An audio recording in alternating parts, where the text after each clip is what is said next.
biro wuodho kendo. En wach maduong' ma jogi nyaka goye mbaka e wach magidhi nikech parliamentary group meeting matimre Naivasha en mar UDA gi ODM. Kasto bang'e kanyo bende nitiere pogruok matin e iye kanyo, aput matin bang'e ODM biro dhi e odgi to UDA be dhi odgi, wadak e dala doho.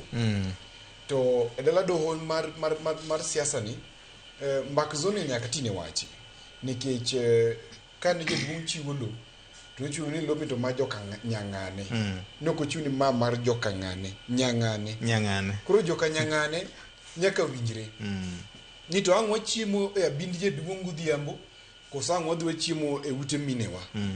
To ka giwinjre ne oyo ang' wachiemo e abind jaduong', nyiso ni e yo machalo kamano wadhi bedo gi united candidates mag coalition nikech gima ok onyal avoid nyaka wadhi wabed gi coalition manyien ma oriwo UDA gi ODM gi chembe moko manyalo bet ni dwaro riwo paro gi chembe ariyo madongo gi.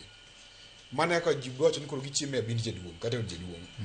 To ka giwacho ni oyo waera ka jo family but kila ng'ato chiemo e od min mare. To bende sawa. Ibro doga koro candidates nyalo wuok ni koro chung' mang'eny UDA gi ODM piny kacha, which is not likely to happen. Nyaka beni wadhi wacho wach mar zoning e yo mochiko yo kabisa. En headache to gima jo onego ng'i en ni wang'iyo gimoro ka VOJ. Wang'iyo mesa mar president en e kom maduong' moyo kombe te. Kwang'iyo mesa mar president, shida achiel ma jogi nyaka wuoye en turnout ma 2027. To turnout ni obiro e wach mar framework mar operation magidhi tiyogo 2027 e golo kura kata ywayo kura mondo bi. Kiwacho ni joka nyang'ane kende machung' to nyiego dhi betie e doho ka. Joka nyang'ane dhi kun. Okay? Ka jo mikai mwacho ni mochung' sawa. Nyiso ni rero dhi timo ang'o? Okun bini kundete. Okuot. To okuot. Apane mane wach makare. Ya fumi madoho. Apane mane wach makare. Gidhi kuot.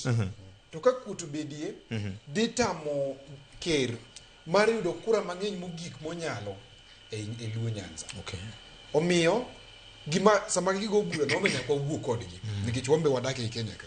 Samugo bura paruru ni wan kaka samoro jong'ad rieko ma pod tindo waparo ni dalawa mar doho ni wati gi nying jaduong', kik wati gi nying minewa. Yes. Minewa ber lakini watita gi nying jaduong'.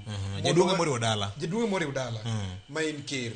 Wayie ji ochung', jayudi ochung' achung'a, jayudi mochung' nikech at the end of the day waduto wan nyithi teko ne kuom ng'at achiel wuon dala. Nikech ka wakelo kura mang'eny ka ogweno chung MP, ochung MP to chung MP to chung MP. Waduto wan gi jowa abich. Kwa kele mesa to wan gi ji 20. To ngiso jowa gite ni oyo kura maduong' moloyo mokwongo en mar ker. Ambe upara. Batamo para iye kanyo. Winjo. Koro wido ka ker yudo giecha maduong'. To ang'eyo ni bende gidhi bet gi wach ewi legislative agenda margi. Okay. Nikech sa parliamentary group meeting. Ok gidhi go mbak siasa kende. Idhi ng'ini chike mage mani e order monego bende giwacho. Chike mage magin priority monego bende gitimo nikech parliament notieko recess. Koro watimo nade chike ma onego bende waketo kare kapok bunge ovunji dwe mar 2 higa manyien. Apani mago gik moko malich magidhi wacho. Erokamano. Governor. Okang'e ni bang' tieko twagni ang'e ni okang'eyo ni